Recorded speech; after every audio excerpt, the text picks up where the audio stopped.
Mike Van Horn Sr. is a father, a husband, and a businessman. Now he's one of the candidates for the open seat on Mount Pleasant Town Council.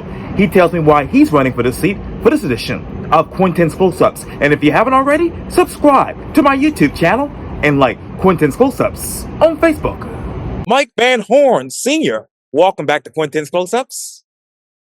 Thank you. Appreciate you having me again. Oh, I appreciate it greatly. Needless to say, you're a husband, a father, and a businessman. And the last time I interviewed you, I know you said that you are a conservative Republican with traditional values. Matter of fact, you said on your Facebook page that every neighborhood matters, and I'm counting on you. And you also said this too. As of this past Friday, January 10th, I'll be filing my paperwork to become the next Mount Pleasant Town Councilman during the special election held on March 25th. Tell me, Mike, why Mount Pleasant Town Council? Why now? Well, again, as you mentioned, I did run for county treasurer, and at that point in time, I wanted to get involved in politics because it was important, that we had some type of change going on. And as it is now, Mount Pleasant, recent vacancy of the county seat, or I'm sorry, the seat by Carl Ritchie. It's going to take an individual to go in there, and obviously nobody can just fill Carl Ritchie's shoes. There's a great gentleman. Glad that he's our sheriff right now as well, and I look forward to all the great things that he's going to do. But the seat that's available right now will be basically until November of 2025. So therefore, whatever individual does go in there will end up having to sit there and run for re-election again at some point in time as well. So. Why I want to do it now is, I believe in my community. I've been ingrained in this community since 2009 when my wife and I moved down here with our kids and stuff. And, I cherish everything that Mount Pleasant has to offer. I've seen the exponential growth from when we moved here. There was only 60-some thousand individuals, and now we're almost on the verge of 100,000.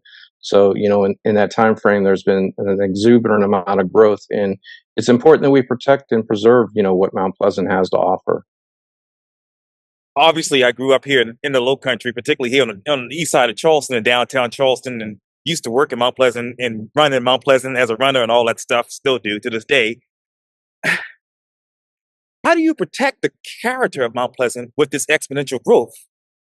Well, one thing I want to say is we need to continue to grow in Mount Pleasant because obviously, there's a lot of people that are moving.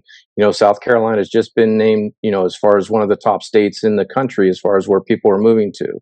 And, in Charleston County itself, there's over 30 people that are moving to the area on a daily basis. So in order to protect Mount Pleasant, we need to make sure that we maintain, number one, our green spaces. We can't have, those being rezoned to residential and, have them for residential and commercial spaces. Protect those green spaces. And as well as the residential areas, don't sit there and rezone some of those areas to commercial use because, again, that's inviting developers to go in there and put in different big box stores as well.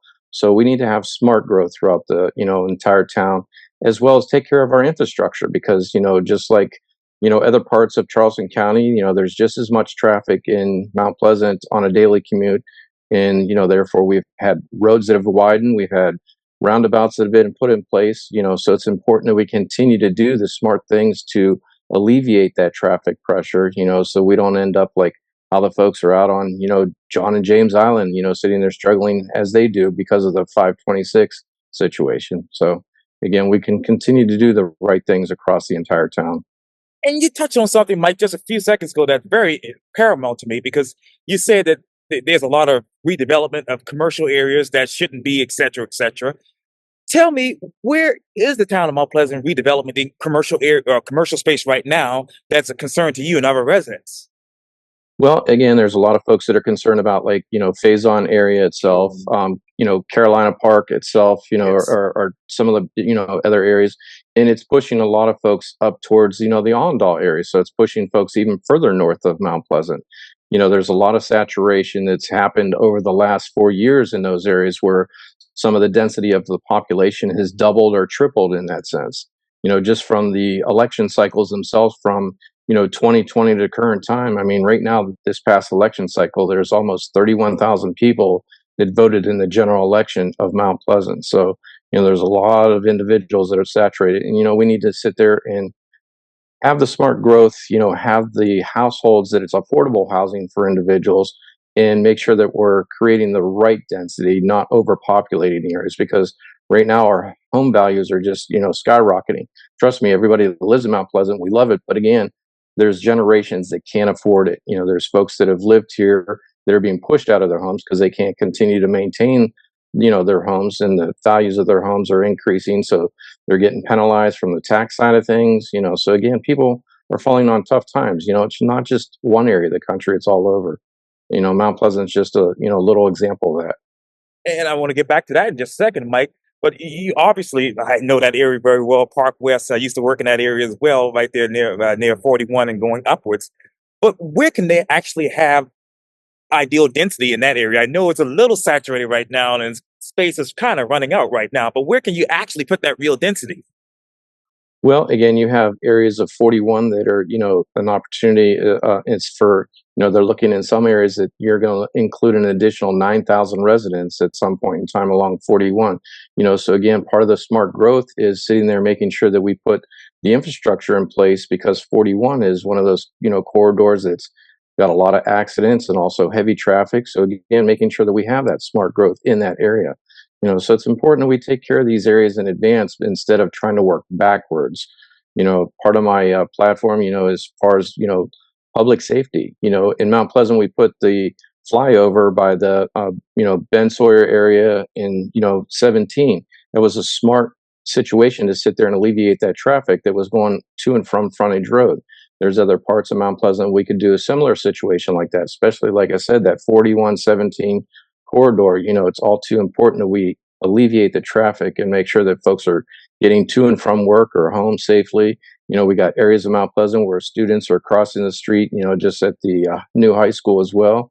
It's important that we have the proper safety, whether we sit there and build little bridges that the students go over, in order to cross the street instead of worrying about cars that aren't paying attention. And I want to give you a little correction. I think you want to say 17 and booming. Yes, correct. Thank you. Yes. Oh, no worries. Yeah. But okay, so where else in Mount Pleasant can you actually put those flyovers besides those areas that you just mentioned? Well, I mean, obviously, we could look at something along the ways as far as the Long Point corridor as well. That's connecting to the 526 aspect right there. Right. You can go out on as far as Mathis Ferry as you're getting in towards Annanap area as well. There's another corridor that gets bottlenecked quite often there. So there's different opportunities, whether it be roundabouts, flyovers, to alleviate the traffic, as well as making sure that through our main roads that all the traffic lights are sequenced, properly, so that it alleviates that bottleneck as far as the stop and go traffic. You have more traffic that's flowing, more conveniently in that sense. So where can they sequence the traffic lights right now? Obviously, along 17 corridor, you got a lot of opportunities, whether you come from right there from Wando High School all the way through until, the foot of the bridge, sequence in that aspect. Same thing as you're going along, Long Point Road, you got the little bottleneck in that little section. Even though there's only four lights along that little stretch, it's making sure that there's sequence as well. I mean, there's a part of right there on Long Point Road as you're going on to 526 coming from the area where the trucks come through. There's a light that's literally there, but it's a right turn only. So therefore, it's like, why do we have a light there when it can be a right turn only for traffic to continue? If you look at, as an example, on 41, where the gas station is up there, they did a development where the folks that are coming from the west side of it coming into town. I do apologize, my dog's going crazy here for a moment, but in that part of 41, they've made it a straight lane instead of having that traffic light. So therefore, the folks that are coming, from that area of town, they can continue to go straight instead of it being a traffic light where they have to stop. So it's again smart growth in that aspect. How much would this all cost if you were to have these particular alternatives right now? Well, a lot of it, as far as the dollar amount, there are things that have already been budgeted, in Charleston County as a whole, because again, some of the roads are state roads that we're talking about, some are county roads that we're talking about. So again, it all comes down to the cooperation between the different municipalities, and obviously from the county and stuff, to sit there and take care of that. So again, I don't have an exact hard figure about that, because again, each project's going to be different as far as the cost of it. I mean, you can just look at the recent referendum that was looked to be passed in this past election as far as the entire 526 completion and stuff. There was billions of dollars that were on the table for that as well, and some of those projects were alleviated for the entire Charleston County area, including some parts of Mount Pleasant. And parts of Mount Pleasant. So where could they pick up with that right now if they could? Well, obviously, 41's probably got to be the first area that we need to look at as far as securing, because again, the density of the traffic that's flowing on that road, and just from a safety standpoint, there's too many teenagers and individuals, that are getting in car accidents on a monthly basis throughout that corridor right there. And it seems to be even when school's in, we seem to have more accidents. And again, a lot of it is the education of drivers, in that sense. I like to see Mount Pleasant also get to the point where we strongly enforce more people that are on their cell phones while they're driving, because that seems to be the biggest distraction. Also 17 corridor seems to be a racetrack up and down 17, because again, there's instances where I've seen people going, 50, 60 miles an hour through there as well. And again, you're talking about an area that's only 45. It's becoming a speedway. Where else could they reduce that speed along 17? Well, again, as far as reducing the speed itself, I think it just becomes more of a public safety as far as police presence. The more people that see the police and out and about patrolling those areas, whether it be, as an example, whenever individuals or the cops are right there by Boone Hall Farms, people seem to slow down, because again, whether it be an event that's going on in that area or just police presence, it's people slow down. So I think it's just having more police officers involved in the traffic enforcement will help reduce that speed. And where else do you want to see police officers at where these other incidents are happening? Well, again, you have situations down around the um, as far as the foot of the bridge area, people coming down off, from the Charleston side coming into Mount Pleasant, Yes. it's coming across, the bridge again, it's the same thing, people going 60, 70 miles an hour, coming down that, whether you're going the Coleman side or, the foot of the bridge area, and still doing 60 miles an hour as they come down into that corridor right there. So again, police presence, through that area as well, controlling and just educating people like, look, you can't just be speeding through these corridors and stuff. There's too many individuals, whether they be on bikes, such as yourself, and other individuals, whether it be walking or kids, we need to look at, for all safety of all the individuals. We have a lot of great crosswalks that, people have as well, but it's also educating people also that, hey, when these crosswalks are activated, you have to stop. A lot of people still don't know that. It's like a lot of people that just go past the school bus, that's, sitting there picking up children. They don't pay attention. And a lot of it has to do, like I said, it's, comes down to these devices seem to be the biggest, distraction in that sense. Wow. And I want to get back to that in just a second. I know I'm running a little bit on time, but what's more important for the town of Mount Pleasant right now, Mike? Is it building new homes in commercial space, or rehabbing, expanding, and better utilizing those existing homes? Well, I would think, utilizing the existing homes, because again, as you continue to rehab and utilize those homes, you're creating, additional affordable housing. Whereas you sitting there starting from scratch, you're basically already putting a home that's at that $500,000 to $700,000 price point. Even though the average medium home in Mount Pleasant is around $460,000, $500,000, rehabbing those homes is a lot better in that sense. And also, there's an opportunity to sit there and create a community where, look at our first responders. We have a lot of first responders that are traveling outside of Mount Pleasant because they can't afford this area. So let's make sure that they have an opportunity to buy locally and stay locally, so they don't have to sit there, and whether they live in North Charleston, Somerville, or other parts, throughout the county. Yeah, and in my area, I know there's a lot of people who live in North Charleston and actually work in Mount Pleasant, so I know that too well. Do you actually need more affordable housing, or is it more workforce housing? I would say it's more affordable housing, because again, the density of the population, let's just say there's 95,000 people here. There's enough people working and living in this area. But again, you also got to look at the folks that, as an example, I travel to, Somerville on a daily basis for work.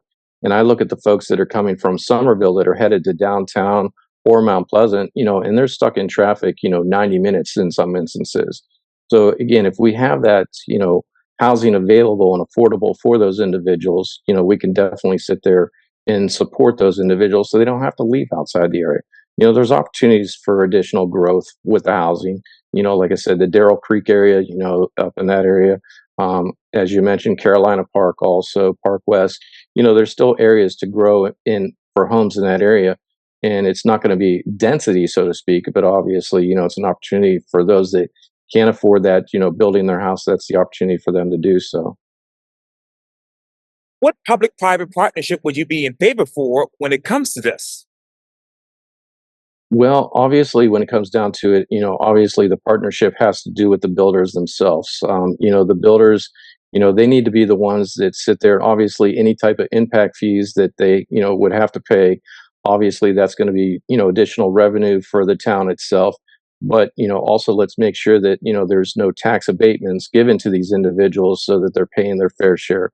Too many times, over the years that I've been here, developers, they'll sit there and build things, and the next thing you know, they leave a mess, and then it ends up being, the town ends up having to clean it up, and we're the ones that are responsible for, the cleanup, which is an additional resource that we have to spend at the town level. So, hold them accountable for that as well, whether it be in an additional security deposit they have to put down, or whatever the aspect would be. And obviously that's something that the town could sit there and look at and have a committee put together to make a proposal for that. What proposal do you have? Well, again, first of all, my platform, I'd like to sit there and run, in no sequential order, just making sure that we reduce taxes as much as possible in the town.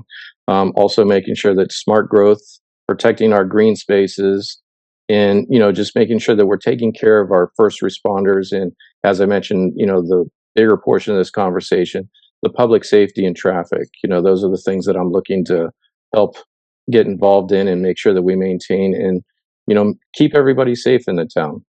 As we grow, there's more opportunities for those things to go wrong. What could go wrong with all of this growth that's going on right now in Mount Pleasant?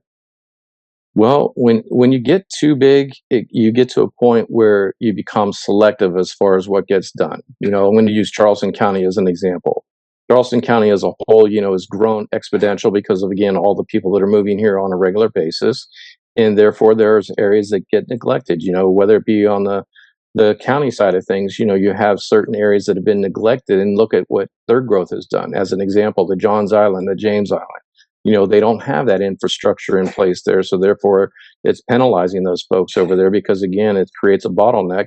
And therefore your first responders are having a problem getting to, emergency situations, so it's a trickle effect, and we need to sit there and look at those things and take care of them. Where do you see those hot spots right now in the town of Mount Pleasant when it comes to that? As far as the what You know, aspect specifically? oh, public safety, and then people being, let's say, for instance, some of these neighborhoods are being neglected for others. Well, when you get into the old village itself, Oh a yes. lot of it's been, people think they've been there for so long, but it has to be one of those things that's part of the past history of Mount Pleasant, but it needs to be also part of the current history of Mount Pleasant as well. You got to develop, as far as the infrastructure with the storm runoff aspect of things, so people aren't, facing the flooding aspect. In parts where I live in Water's Edge, we're not in a flood zone, but again, with the potential growth as far as what's going to happen out there on Rifle Range, we have a potential of flooding in that aspect as well. So it's making sure that, we protect people and also their property in that sense. What flood zone would be ideal for the old village right now? Well, obviously, along the Shem Creek area, I mean, because we have so many different marsh areas, throughout Mount Pleasant itself. So again, we want to make sure that, the individuals, it's just like being downtown, there's so many parts of downtown, whether you're on the battery side or other parts of it, we want to make sure that we protect those areas and also the residents, because they're the ones that end up suffering, whether it be heavy rains or you have the king tides coming across.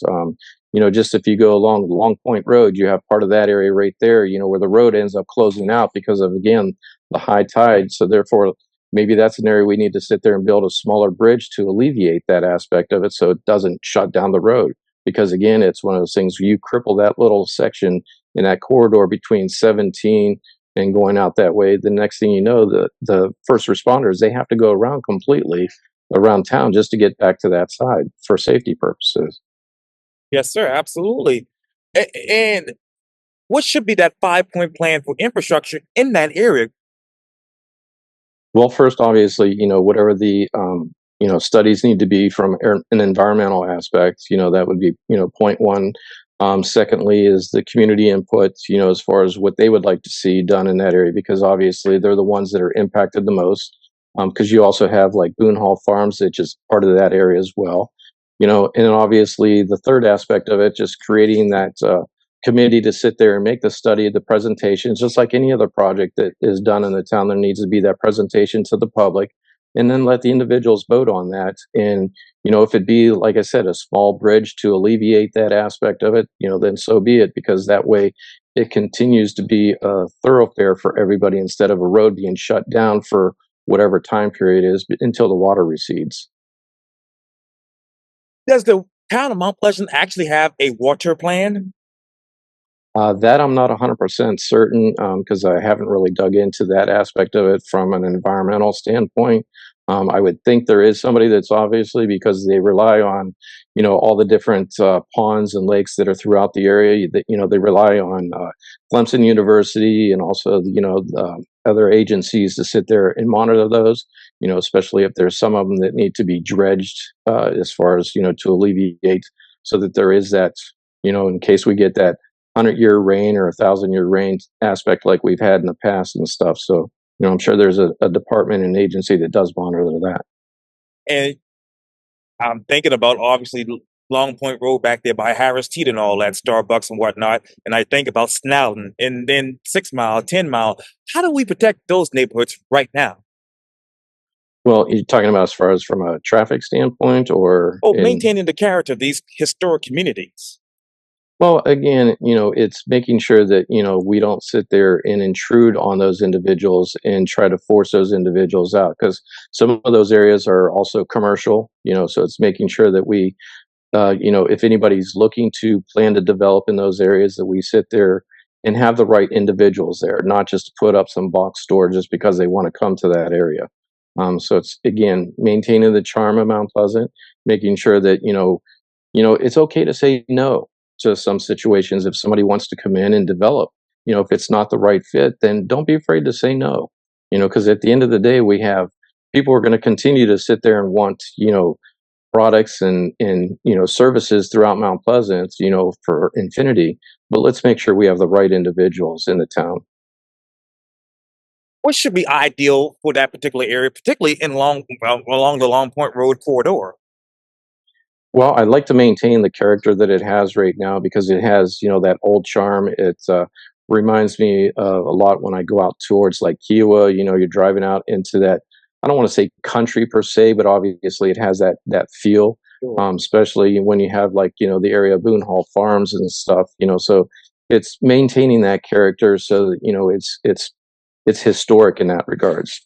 You have all the folks that have all the sweetgrass baskets, Yes. corridor as well.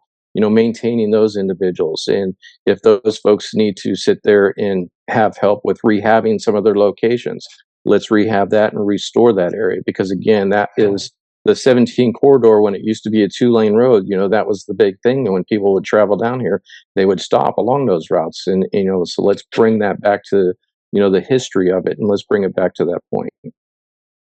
I know this is a little off topic, Mike, but where else can you have more of a presence of the sweetgrass basket makers in Mount Pleasant? Well, obviously, recently the town just sat there and adopted an opportunity to sit there and have the farmers market in North Mount Pleasant as well.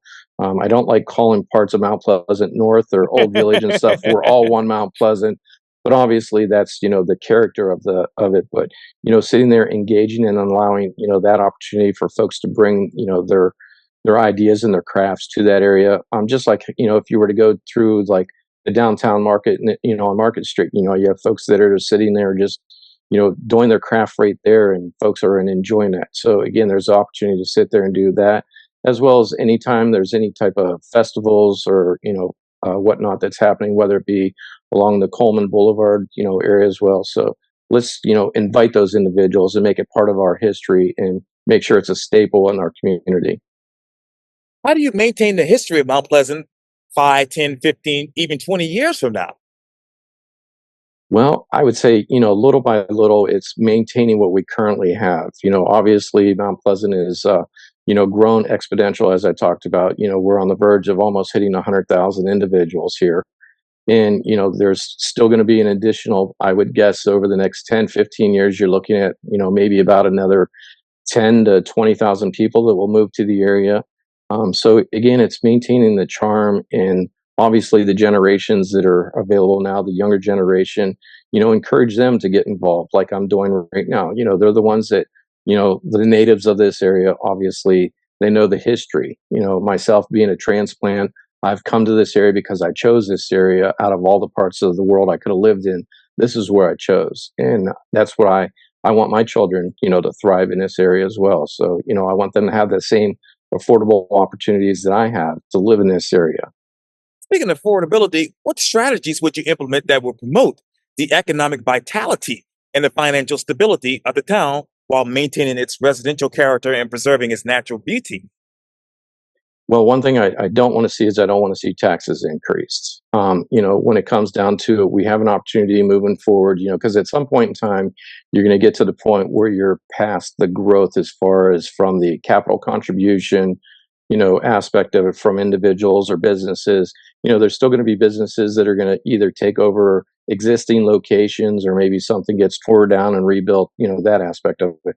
But at some point in time, we're going to have to be sustainable with our governance and our budget in that sense. So no new taxes whatsoever. It's about making sure that we maintain, because obviously the density of our properties that will be in place over that term as well, whether it be an additional 5 years, 10 years, every 5 years, the homes get reassessed throughout the county. And so therefore you're looking at a 15% increase that's added onto the budget for that area itself. So we have enough density with those increases to maintain our budget that we have right now. What is the current budget for the town of Mount Pleasant? If I don't have it in front of me, but I want to say it's roughly just under $200 million, I believe is what it is. And when you look at that budget, where could they cut as far as certain things, and what could they save as far, in your opinion? Well, I mean, as far as cutting, not knowing the intricacies of each department, because obviously we have a town administrator that's responsible for that budget. So therefore, he makes the proposed budget, and then therefore, the council votes on that as well. So areas of opportunity, again, it's making sure that, first of all, we take care of the traffic aspect of it that we need to, so once you solve a problem, that's something you don't need to sit there and continue to solve, over and over again. It's resolve it and make sure it's taken care of the first time. So those are opportunities to sit there and do that.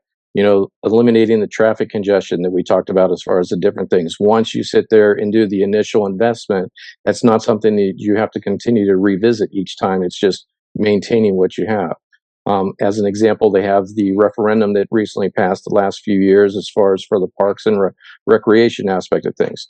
So again, that's an opportunity to sit there, and once those areas are developed, then we can sit there and bring in, inviting teams from other areas to come to Mount Pleasant, which is also going to generate additional revenue for these businesses, because we have the accommodations tax and also the hospitality tax that will sit there and help, increase our revenue as well.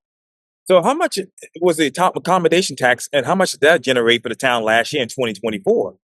I don't have that exact number in front of me. I'd have to dig up the budget specifically. And where exactly do you want to protect that green space that's already been developed in the town of Mount Pleasant? Well, obviously, the rifle range situation was one that, I'm still keeping an eye on because, again, my concern is obviously the potential flooding when you sit there and turn in a water basin into a concrete slab, so to speak. But obviously, moving forward, we have an opportunity to sit there in the phase on area to sit there and make sure we maintain the green spaces in that area. We have a great opportunity down at the Memorial Park area as well to maintain that, and make sure that people thrive and enjoy that area as well, and make sure it's there for the next few generations as well. So, there's plenty of additional opportunities. We just, like I said at the beginning, we don't need to sit there and rezone areas and turn them into commercial where it ends up, bulldozing areas and backfilling with concrete. As an example, and we had that Patriots Point aspect of things that recently happened with town council. Putting in a, you know, six, I think it was how many thousands? I think it was 60,000 parking spaces that they were looking to put in there.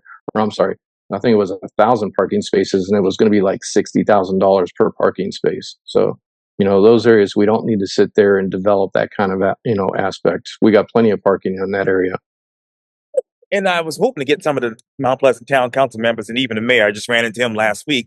But I was hoping to get them on Quintin's Close Up so they can talk to the public about this particular proposal down at Patriots Point. But if you were on town council right now, how would you go about that?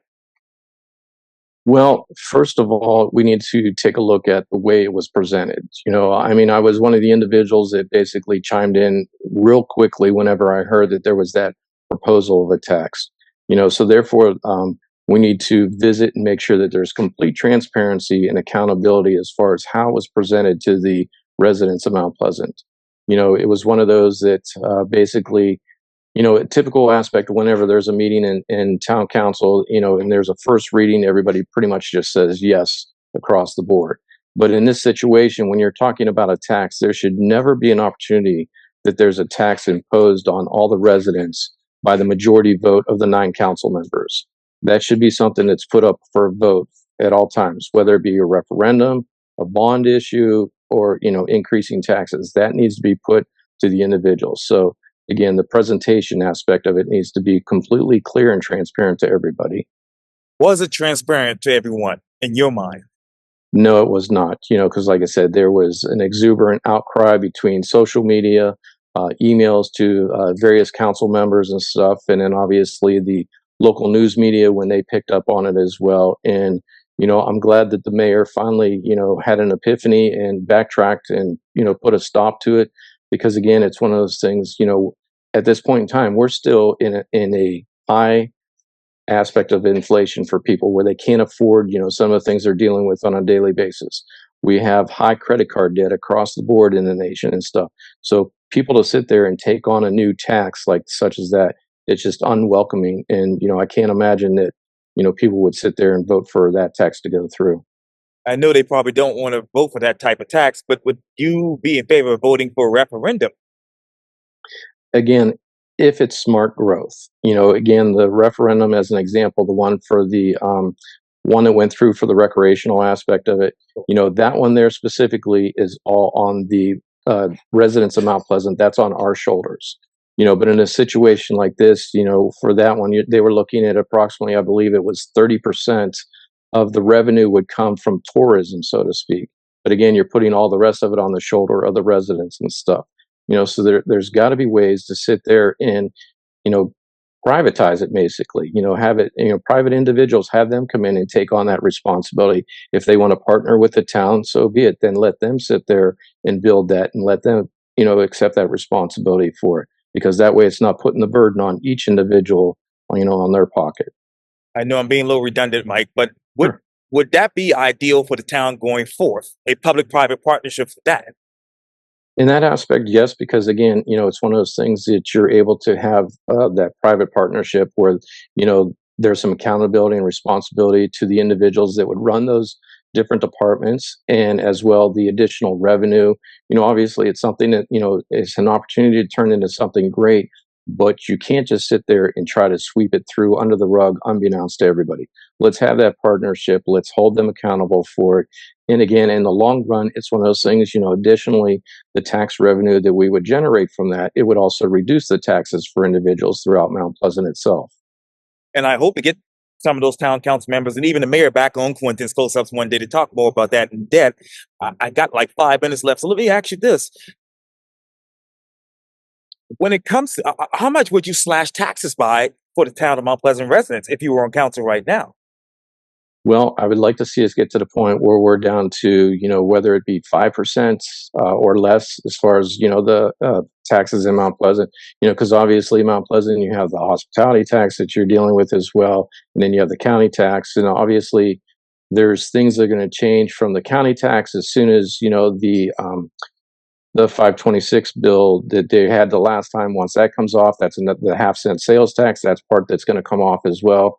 And then once the sunset happens for the Rex referendum that passed a few years ago, that's going to be additional money that's coming off. As far as revenue as well. So we can reduce those taxes over the long term, as long as we don't continue to sit there and reach out and try to put new bonds and new referendums in play that are going to put even more pressure on the residents. So, how much money would the town of Mount Pleasant generate from the sunset of the referendum? Well, again, you're looking at, the last one was the $50 million bond that was introduced. And of that, I believe, if I did the calculations right, it was somewhere in the neighborhood of about $6 million just in interest payments alone. So again, it's a good amount of money that would save the individuals. I can't break it down like per capita, per resident individual, because again, I don't know the aspect as far as how that's calculated. Because again, you have some of your school taxes that are involved in that as well, and your millage tax as well. Sure, absolutely. Well, this conversation will continue, obviously, but for now, Mount Pleasant Town Council candidate and of course businessman Mike Van Horn Sr. Thank you for your time, and again, welcome back to Quintin's Close-ups. I appreciate it, Quentin. And if anybody has any other questions, or feel free to reach out to me at any point in time.